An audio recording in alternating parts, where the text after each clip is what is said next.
Pagi Pak Erik. Pagi Bu.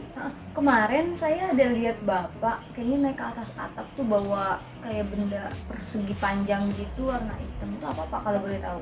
Oh ya, jadi ya, itu panel surya Bu, atau orang biasa sebut juga solar panel. Oh, itu untuk apa Pak? Jadi panel surya itu salah satu alat untuk membangun suatu sistem PLTS gitu.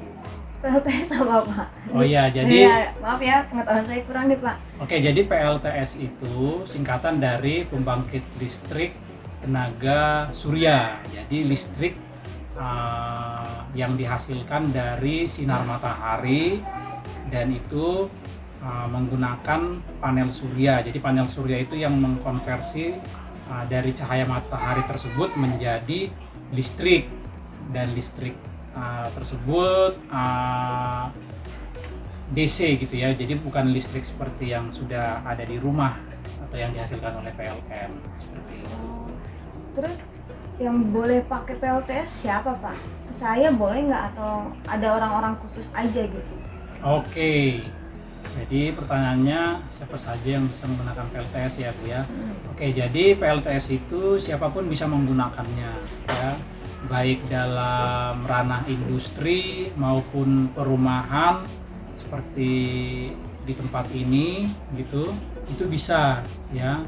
Jadi bisa ya siapa saja gitu yang ingin merasakan manfaat dari PLTS tersebut bisa menggunakannya seperti itu. Terus itu dipakainya di mana Pak? Maksudnya apakah harus cuma di rumah aja atau ada satu tempat khusus gitu atau bagaimana Pak? Gimana? Oke, jadi itu bisa digunakan di perumahan seperti ini. Jadi artinya kalau misalkan perumahan di sini kan kita punya atap gitu ya, punya atap rumah. Nah, atap rumah itu bisa kita gunakan atau manfaatkan sebagai tempat untuk menaruh panel surya tersebut gitu. Jadi panel surya itu ditaruh di atap rumah, lalu cahaya matahari kan akan kena tuh ke panel surya tersebut sehingga listrik bisa dihasilkan. Atau misalkan ibu punya pabrik gitu kan contohnya. Nah, pabrik itu kan pastinya juga ada atap. Nah, jadi atap tersebut bisa dimanfaatkan juga sebagai tempat untuk menaruh panel surya tersebut. Jadi semakin banyak panel surya yang ditaruh di atap akan semakin banyak juga energi yang dihasilkan. Oh. Terus kan Pak, ini kan tenaga surya nih. Iya. Nah, jadinya saya bisa pakai itu kapan? Apa hanya siang aja waktu ada matahari? Terus malam saya nggak bisa pakai atau bagaimana Pak penggunaannya? Oke, jadi dari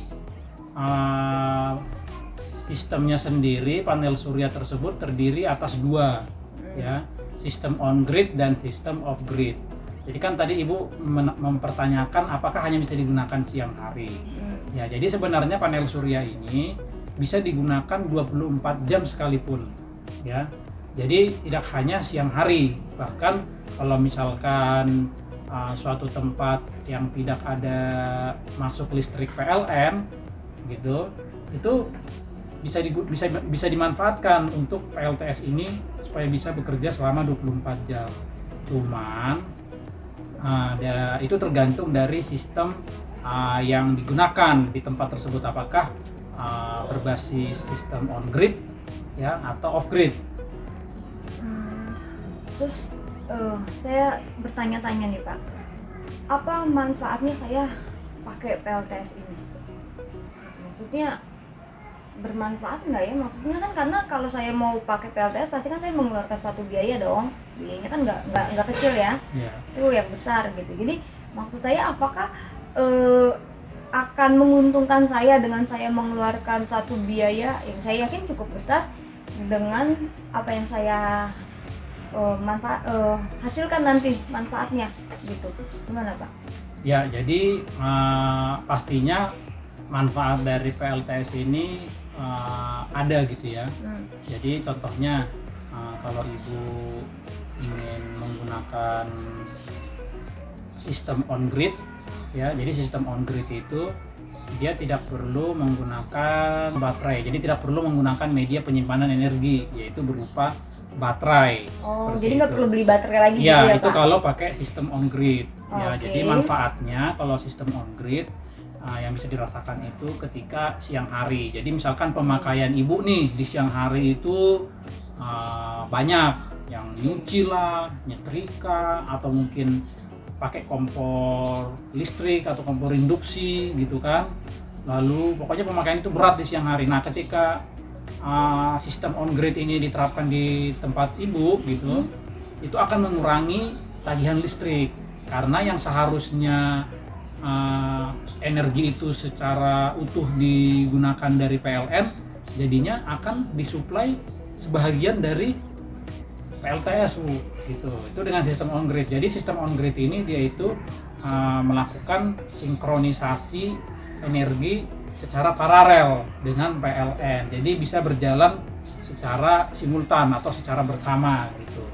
Itu manfaat daripada PLTS on grid. Dan secara investasi juga seharusnya ya, ini berdasarkan apa yang saya lihat di lapangan, investasi alatnya itu tidak sebanyak off grid ya, karena yang satu tadi kita tidak perlu membeli baterai dan juga tidak perlu lagi membeli komponen untuk sejenis alat untuk mencharge baterai tersebut. Jadi cukup hanya secara dua komponen utama aja alatnya, yaitu panel surya atau solar panel dan inverter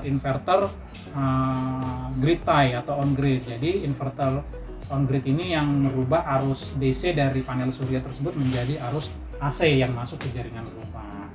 Lalu berikutnya, kalau manfaat dari PLTS atau sistem off grid, nah ini kan dia bisa lepas dari jaringan rumah.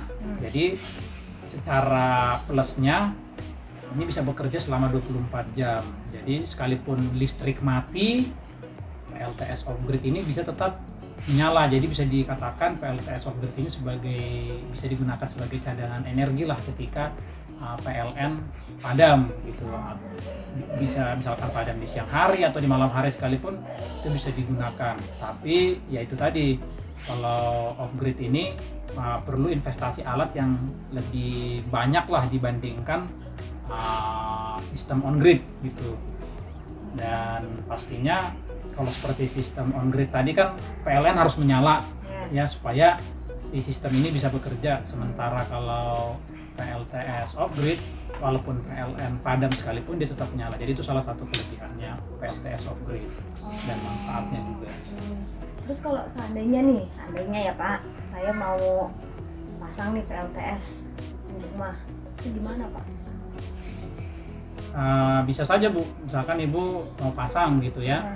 Jadi yang pertama ditentukan itu adalah perancangannya serta kebutuhannya seperti apa di rumah. Misalkan Ibu punya kebutuhan hanya sekedar meringankan biaya pemakaian listrik di siang hari. Kalau saran saya, gunakanlah PLTS on grid. Ya. Oke. Tapi kalau misalkan kebutuhan Ibu ingin selain menghemat pemakaian listrik, tapi ingin juga misalkan PLN padam ada backup ya atau energi cadangan yang bisa digunakan, nah itu gunakanlah sistem off grid. Jadi ketika PLN padam, maka nanti PLTS off grid yang akan membackup atau mensuplai listrik ke rumah Ibu, seperti itu. Oke deh, kalau begitu.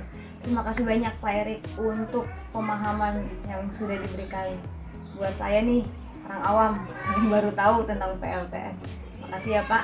Oke, sama-sama Bu. Semoga tercerahkan ya. Semoga juga masyarakat juga semakin melek atau paham apa itu PLTS. Salah satu ya energi baru terbarukan ya di Indonesia yang sebenarnya masih belum terlalu maksimal digunakan. Tapi dengan apa yang Ibu coba tanyakan dan saya juga berbagi, kita bisa saling paham lah apa itu PLTS dan menjadi edukasi juga buat masyarakat. Oke, ya Pak. Terima kasih. Sama-sama Bu.